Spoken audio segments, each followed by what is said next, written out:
moi. Dans le livre du ciel, c'est le dévoilement de Dieu. On n'a pas besoin maintenant d'aller chercher 50 000 secrets, on a tout. Il suffit de lire et c'est toujours nouveau. Lire et méditer et laisser descendre dans nos cœurs. Et ce sont des horizons qui s'ouvrent devant nous, des univers, des beautés, des choses. On n'a même pas, un prêtre encore me disait hier, on balbutie devant tant de beauté. C'est quelque chose d'inimaginable et d'inouï. Mes amis, ce règne de Dieu donc se dévoile à nous. Nous avons besoin de Jésus à l'intérieur de nous pour qu'il déverse sa vie, ses actes, sa force, sa lumière, sa conduite, et qu'il instaure ainsi son règne en chacun de nous, afin que nous puissions faire la volonté de Dieu sur la terre comme au ciel.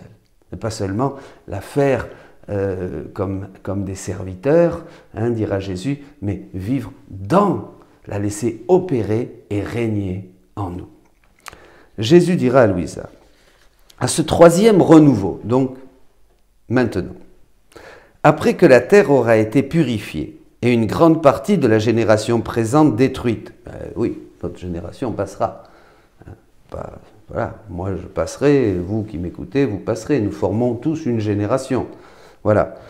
Donc, je serai encore plus magnanime pour les créatures. Je réaliserai le renouveau en manifestant ce que ma divinité a fait dans mon humanité. Voyez la nouveauté? Quelque chose de nouveau. Ça, c'est pas dans les évangiles. Dans les évangiles, Jésus ne nous a pas révélé ce que la divinité faisait dans son humanité. Il nous a donné le béaba, les conseils, il nous a donné la prière, il nous a enseigné à la répéter, cette prière du Notre Père, à pardonner, à aimer notre prochain, à veiller. Il nous a donné tout un tas de comparaisons, de paraboles pour nous enseigner les bases. C'est la rédemption. Il nous a dit beaucoup de choses, mais là c'est différent. Je manifesterai ce que ma divinité a fait dans mon humanité.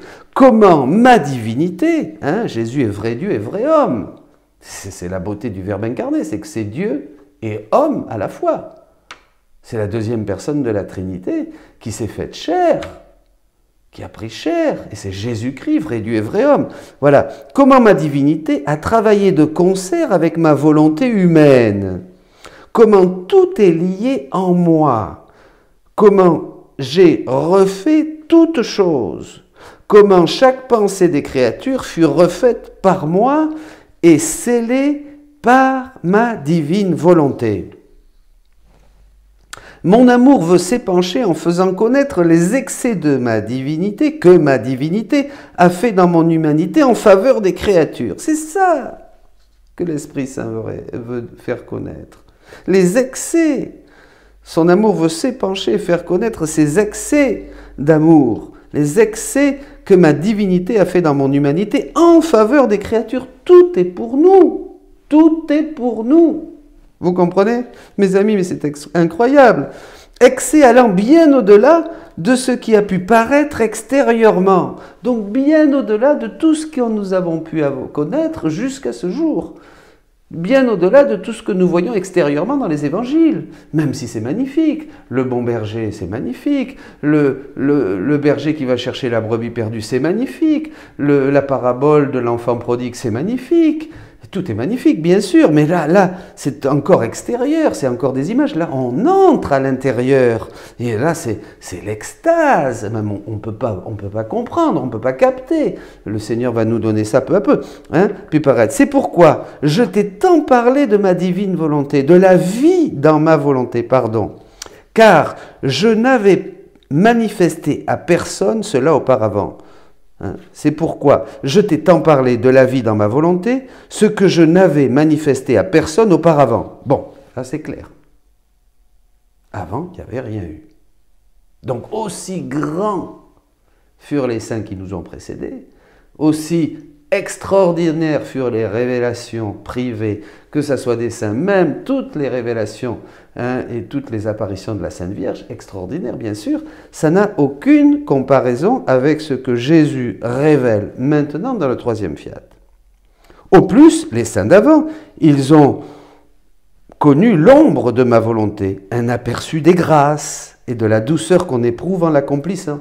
Évidemment, c'est déjà extraordinaire. Quand on fait la volonté de Dieu, qu'on s'efforce de la faire, qu'on demande la grâce, qu'on demande à notre maman Marie de vraiment nous faire la volonté de Dieu, ben déjà, on est à l'ombre et on reçoit des grâces très particulières, des douceurs très particulières, hein, parce qu'on fait la volonté. Mais la pénétrer, entrer dans cette divine volonté, embrasser son immensité, vous vous imaginez, se multiplier avec moi et pénétrer partout, autant sur la terre que dans le ciel et dans les cœurs, dans tous les cœurs, abandonner les voies humaines et travailler à la manière divine. Moi, je travaille à la manière divine.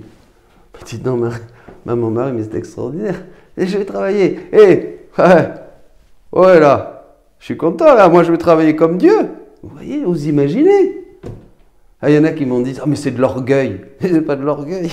Il y en a des gens qui disent, ah, mais père, mais quand même, bon, dans la divine volonté, vous vous prenez pour des dieux, qu'est-ce que ça va pas, non? Ils n'ont rien compris, cela. Ils n'ont rien compris. Ils n'ont rien compris à l'amour de Dieu, vous voyez? Et non, mais en plus, Dieu, il veut tout nous donner, mais c'est normal. Vous, les papas, les mamans, vous voulez tout donner à vos enfants. Bon, enfin, là, il y aura encore beaucoup à dire. Mais non, mais c'est le Seigneur, ça, c'est le Seigneur. Il n'y a pas, de toute façon, il faut vraiment passer par la petite porte pour rentrer dans la divine volonté. Il faut cet anéantissement du moi, cette petitesse, et puis voilà. Bon, enfin bref. Alors, continuons. Je ne vais pas rentrer là-dessus. Pénétrer, abandonner les voies humaines et travailler à la manière divine. Cela n'est pas encore connu. Je répète, cela n'est pas encore connu. Donc il y a de la nouveauté. Voilà. Que Jésus nous avait annoncé. J'ai encore beaucoup de choses à vous dire, mais pas pour le moment. Vous vous rappelez, dans Jean 16, verset 12. Aussi, cela paraîtra étrange à beaucoup. Ben oui, ça c'est sûr, ça paraîtra étrange à beaucoup. Quiconque n'a pas l'esprit ouvert à la lumière de la vérité n'y comprendra rien. Même si c'est un très grand théologien, même si c'est quelqu'un d'extraordinairement saint par une héroïcité des vertus. Moi je connais des gens qui sont vraiment très saints, très vertueux, extraordinaires. Je me sens tout petit devant eux. Et puis tu leur parles de la divine volonté et puis ils te disent mais non, ils ne comprennent pas. Ils ne comprennent pas. Voilà. Donc vous voyez, c'est pas une question d'être arrivé à une certaine sainteté, c'est une question de disposition intérieure, de choix du Seigneur. Hein, bon, c'est encore un autre sujet. Donc ils n'y comprendront rien s'ils n'ont pas l'esprit ouvert. Néanmoins, bon, mais il y a quand même de l'espérance, hein, pas se décourager. Petit à petit, je montrerai la voie en manifestant une vérité à un moment, à une autre à un autre, de manière à ce que l'on finisse par y comprendre quelque chose. Voilà ce que dit Jésus, volume 12, 29 janvier 1929. Volume 12, 29 janvier 1929. Très important. Mais c'est vrai, il y a des frères et sœurs qui ne comprennent pas tout de suite. Alors, il dit oui, on les voit tourner autour du pot, et puis ils reviennent, mais ils ne vous lâchent pas. Hein. Oui, mais quand même, dans la divine volonté, que je ne comprends pas. Bon, ça me paraît difficile. Ils ont toujours à la bouche, oui, ça c'est difficile, mais... Et ils reviennent, mais ils ne lâchent pas non plus, vous voyez, c'est ça. Et un jour, ils comprennent. Un jour, vous voyez qu'ils font un saut, et puis après, ils reculent en arrière, ils font 2 pas en arrière. C'est un peu comme ça pendant tout un temps, jusqu'à ce qu'il y ait, ça y est, jusqu'à ce qu'il y ait une acceptation totale et qu'on ait compris que... Alors là, on ne peut plus revenir en arrière. Jésus le dit à Louisa, tu ne peux pas. On ne peut pas retourner en arrière. C'est comme quelque chose qui s'est fermé derrière. On ne peut pas retourner à des choses, à des croyances, à des pratiques, à des modes de faire qui sont du passé, qui appartiennent à la rédemption. Attention, je ne dis pas qu'il ne faut plus aller à la messe, qu'il ne faut plus réciter le chapelet. Non, pas sûr, il faut faire tout ça, on le fait dans la divine volonté, hein, et avec tout son cœur. Hein. Mais c'est une autre vie, c'est quelque chose de complètement nouveau. Hein, ça, parce que Jésus nous révèle. C'est précisément la raison pour laquelle Jésus est resté avec nous et restera jusqu'à la fin du monde, dans le sacrement de l'Eucharistie, où nous le voyons, mais nous le voyons extérieurement. Et nous le recevons dans notre cœur. Et nous le gardons à l'intérieur de nous. Et il devient notre vie dans l'Eucharistie. Et il règne en nous, sur nos actes. Il nous donne sa vie. Vous voyez, c'est pour ça que Jésus est resté dans l'Eucharistie. Il prolonge sa vie dans l'Eucharistie. Toute sa vie. Alors là, c'est peut-être réfléchir à ça, parce qu'aujourd'hui, on remet en cause la présence réelle de Jésus dans l'Eucharistie. On doute, même, je le disais, même des frères prêtres, même des gens d'église. On relativise. L'Eucharistie, ça devient peut-être un peu comme les frères réformés, c'est du symbole, c'est la table. Déjà, dans les années 68, alors là, on célébrait la messe n'importe comment, vous vous rappelez? Hein? Enfin, sur le coin d'un bar. Ça est arrivé, mais on l'a vu, mes amis, mais on l'a vu. Vous voyez, alors là, évidemment, quand la foi baisse et qu'il y a une désacralisation, que, eh bien, c'est des gens qui sont aveugles, évidemment. Alors ceux-là, ils ne vont jamais voir une prophétie, ils ne vont jamais comprendre le sens d'une prophétie, ils ne comprennent même pas que Jésus est totalement, vraiment présent avec toute son humanité, toute sa divinité dans le sacrement de l'Eucharistie. Ils n'adorent plus. Ils ne croient plus. Et ça, c'est un signe des temps. C'est ainsi que Jésus parle à Louisa. Il lui parle pour former en elle son règne et il lui parle toujours après la communion. Pour ça, prenez du temps, faire votre action de grâce. Il lui parle toujours après la communion dans son intérieur où il restait avec elle jour et nuit.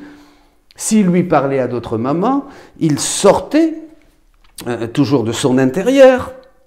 Vous voyez? Toujours mon bon Jésus se manifestait en moi. Mon bon Jésus bougeait en moi. Il sortit de moi. Parce qu'il est avec elle, il sort de l'intérieur. Mais c'est pareil pour nous. Et Louisa le voyait et l'écoutait avec son âme, bien sûr. Quand nous lisons les paroles de Jésus à Louisa, cela nous fait comprendre que c'est la même chose pour nous.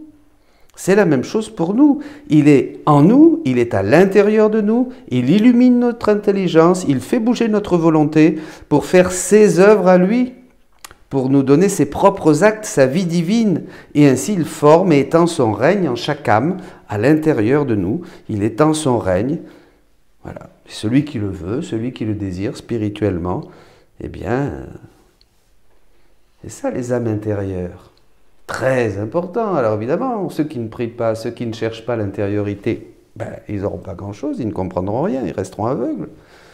Ils ne discerneront pas.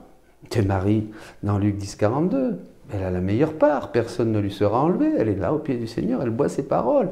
Jésus se déverse en elle, il déverse sa lumière, il déverse ses paroles. Vous voyez, déjà, on a tout dans l'Évangile. Dans l'Évangile, il y a tout est en semence, tout est là contenu. Ça, c'est très important. Celui qui m'aime, mon Père l'aimera, et nous viendrons à lui, et nous ferons notre demeure en lui. Alors, maintenant, est-ce qu'il y a... oui, il y a. Saint Bernard, et pour terminer, parle d'une venue intermédiaire de Jésus. Nous en parlerons dimanche pour l'Évangile, justement. Une venue intermédiaire de Jésus. Il y a la première venue,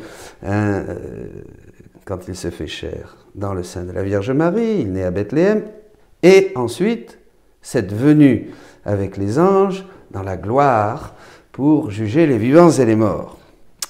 Donc, il ne faut pas s'attendre à une autre venue visible de Jésus sur la terre. Par contre, comme nous le disions, même s'il ne s'agit pas d'une venue visible de Jésus, il est certain que tous le verront de manière spirituelle. Et alors là, on a cette espèce de réveil de la conscience, de réveil spirituel, d'illumination de la conscience, un réveil des consciences pour tout croyant.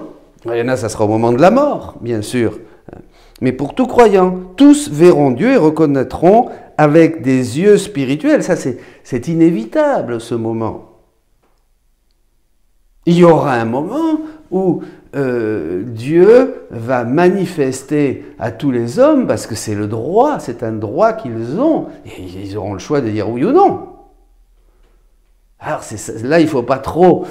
Comment ça va se passer? Vous voyez comment ça va se passer, hein? Il y aura un réveil des consciences, hein, pour tout croyant, ou pas croyant. Hein, tous verront Dieu et le connaîtront avec des yeux spirituels. Vous voyez, on revient à des yeux spirituels. Nous ne pouvons pas dire que cela est déjà arrivé, car même si Louisa est venue avec les vérités du livre du ciel, seulement une petite partie connaît Dieu tel qu'il se dévoile dans les écrits. Et ça, c'est très important. Ça commence. Vous qui connaissez la divine volonté, ben, déjà vous êtes dans l'illumination, bien sûr. Puisque tout se révèle. Plus vous lirez les écrits du livre du ciel, plus votre cœur va être illuminé, plus vous allez être transformé, plus vous allez pratiquer et faire des actes dans la divine volonté, ce qui crée des chaînes et vous attache à Dieu et Dieu s'attache à vous.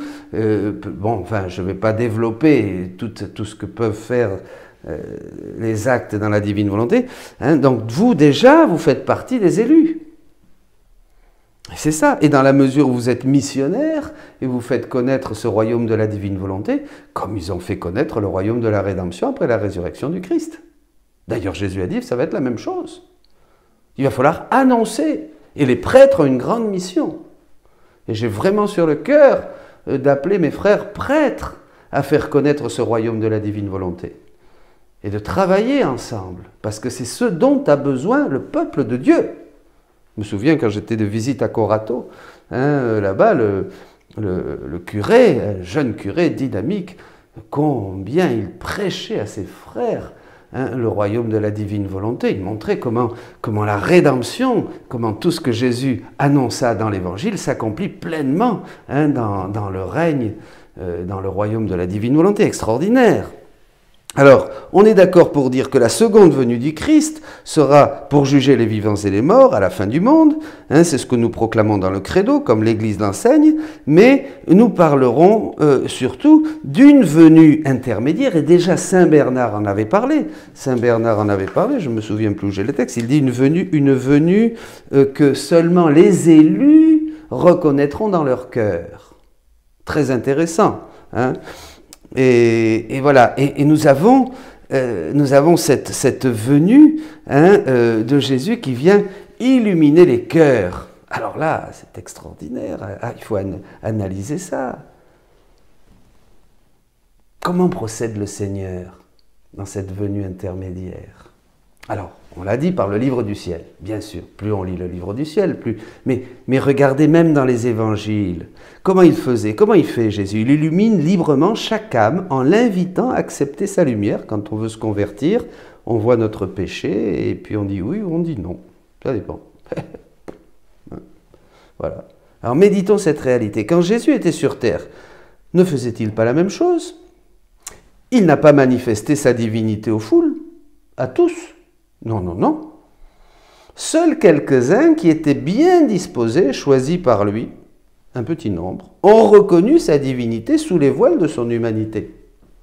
Tu es le Fils du Dieu vivant. Vous voyez? Philippe, qui me voit, voit le Père. Amen.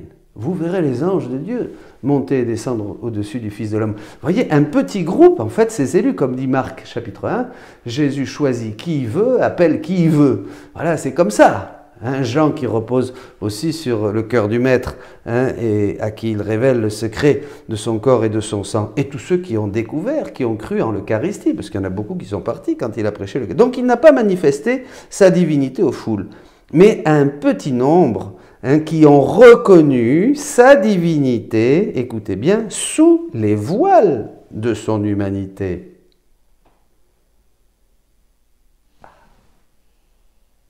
Ah oui. Origène disait que, hein, qui était proche des premiers disciples, que quelquefois Jésus était de son corps transparaissait cette lumière un peu comme sur le mont Tabor. Le mont Tabor. Pierre, Jacques et Jean voient la divinité qui transparaît. Hein. Ils voient la lumière taborique, la lumière du mont Tabor. Voyez, C'est pas pour ça qu'ils vont comprendre ce que la divinité a fait dans l'humanité de Jésus. Ils voient la lumière. Donc ils voient qu'au-delà de ce voile de son humanité, il y a la divinité. Ah, en lui habite corporellement la plénitude de la divinité, dira saint Paul. Vous voyez, c'est extraordinaire. Mais ce n'est pas pour autant qu'ils vont savoir les secrets, ces choses cachées, ce que la divinité faisait dans l'humanité. Ça va être le troisième fiat. Ça n'avait jamais été révélé. Ça, c'est très important, mes amis. Donc voilà, seuls quelques-uns bien disposés.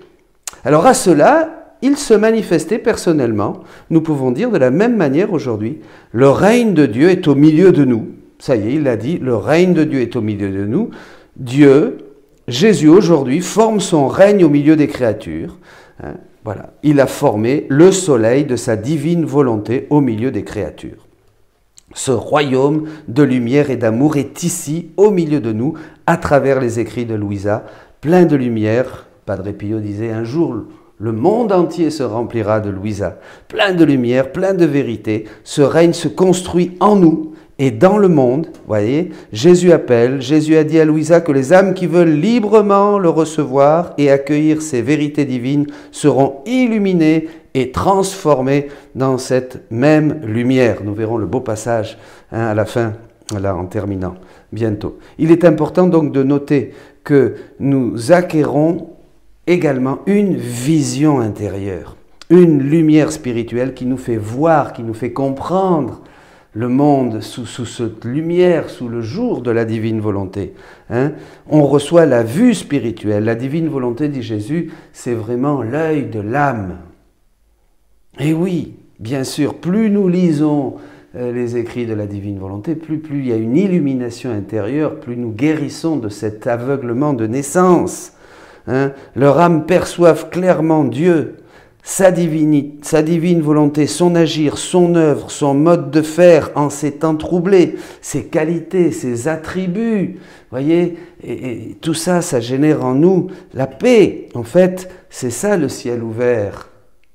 Du chapitre 1, verset 51 de Saint Jean, vous verrez le ciel ouvert et les anges de Dieu, c'est-à-dire les vérités monter et descendre entre le ciel et ce Jésus présent spirituellement au milieu de nous. Dieu nous donne à travers les vérités du livre du ciel la connaissance divine, la vision de son royaume. Il nous donne la science infuse que nous avons perdue, mais la plus petite goutte, là ça tombe vraiment. C'est quelque chose de spirituel et de personnel, peu à peu. Et ça, c'est pour encourager les missionnaires. On pourrait parler de notre élan missionnaire à chacun.